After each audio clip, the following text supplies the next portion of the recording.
we open up on this B flat Freddie Green style chord, as was covered in the concept section. So we have 4 beats of that, 1 measure of that, right into our 4 chord with the 5 in the bass, and then into the major 6 chord and 3rd measure for 2 beats. Then we have this great walking line, this ascending line. So let's analyze that ascending line. So we're back here for the 3rd measure, and we're essentially playing an F9 or an F7, F minor 7 with a C in the bass. So here's a regular F7, right? We've covered this because it's been the 5 of many of our 2-5-1s in this chorus.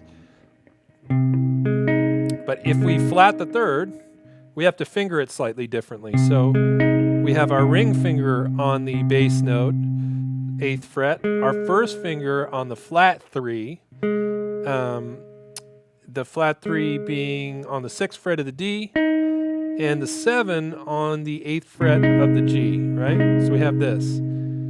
So we're going from here, here, step that up a half step, passing tone.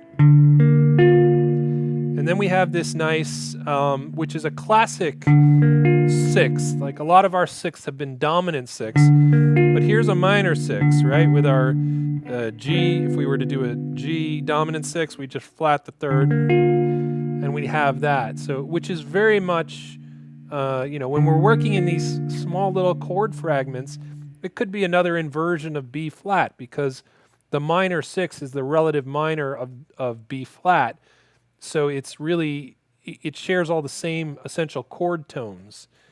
So we have the major 3rd in the bass, the root on the D string, 8th fret, and then we've got the 5 on the 10th fret of the G string.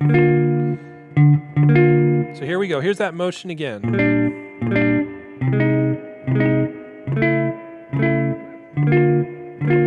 Right?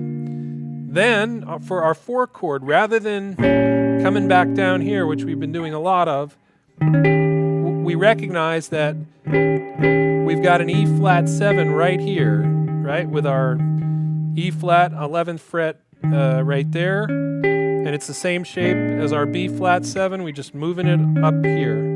Okay, 11th fret for the middle and ring fingers on the low E and D, and your pinky, or you could shape it like this too, but this is the way I finger it, with your pinky on the 12th fret of the G. So here we go. Here's the walk into that.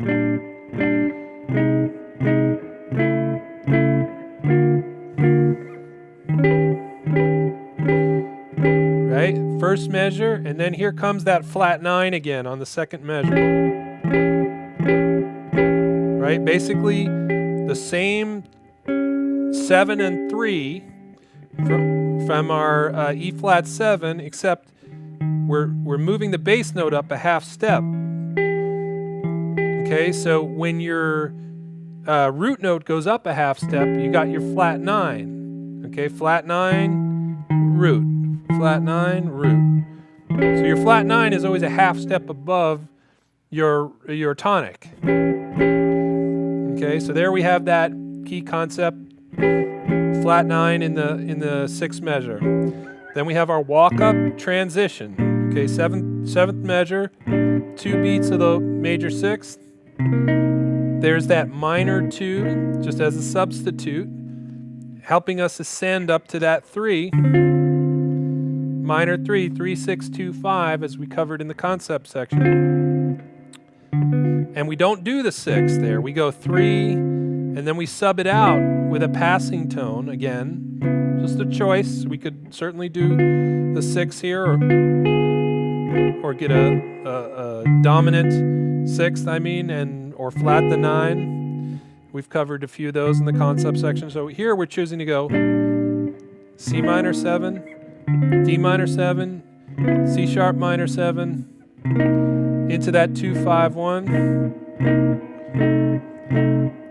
and then back here. Now we're going to do a 1, 6, 2, 5 turnaround, but we're going to go the other way now. We're going to go 1, 6, dominant, G. Okay, usually we've been going up the neck. So here we're going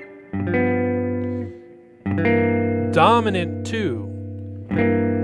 I just like it there. It sounds good and it resolves well to the dominant 5. A lot of times these, rather than a minor 2, people sub out these dominants because they work. They cycle well and they come around to the 1.